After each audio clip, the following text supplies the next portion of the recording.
principles of the NADCO process. Ladies and gentlemen, I didn't find it easy to come in here this morning for various reasons, one of which was the barricading of the route to KICC. But I must thank the organizers for having brought it to KICC, because if it was a State House, Mr. President, it would even have been a little harder. The reason is simple. Our country is at a crossroads.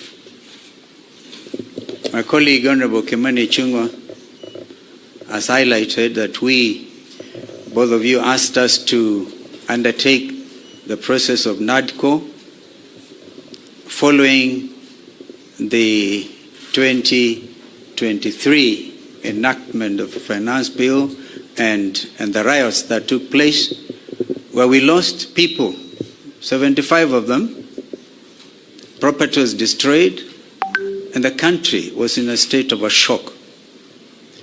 We undertook that responsibility with gusto, and we are very open-minded.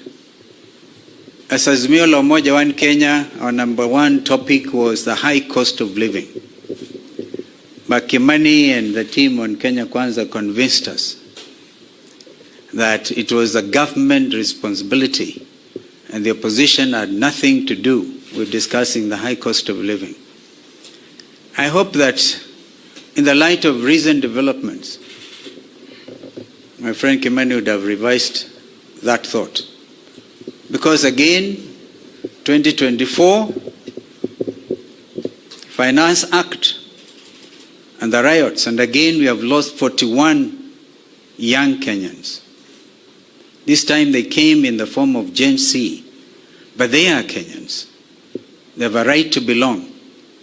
In fact, they are carrying the national flags. They have done it better than we did when some of us nearly got killed. Mr. President, I want to urge that we look at our country afresh. There's no way we can wish away the Gen Z revolution.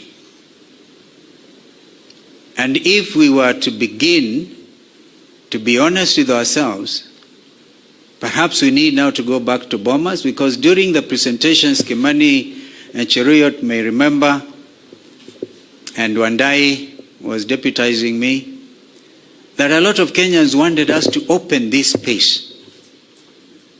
The space has been opened by Gen Z. I wish we had moved with speed. It has taken inordinate delay to get to where we are today, to get the first product out of NADCO. And I'm not so sure, my friend Kimani, whether it is expected of us to even fast track the other 8. They have to be juxtaposed by the reality of the country and this new revolt. If we are not careful, all of us will get thrown out by the Gen Zs, because they say we have come of age. You say that we are leaders of tomorrow, we are leaders now. We can't wish them away. Therefore, I want to urge that we now look at the whole thing. For example, we have now set up the process of nominating new commissioners.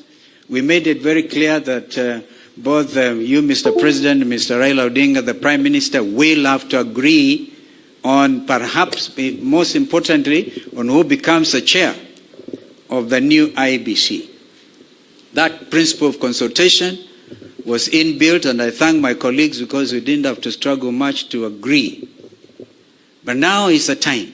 The country is at a crossroads.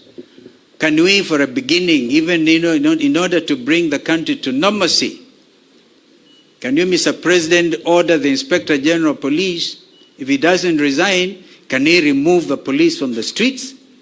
Can the army get out of our streets and back to the barracks? I thank you.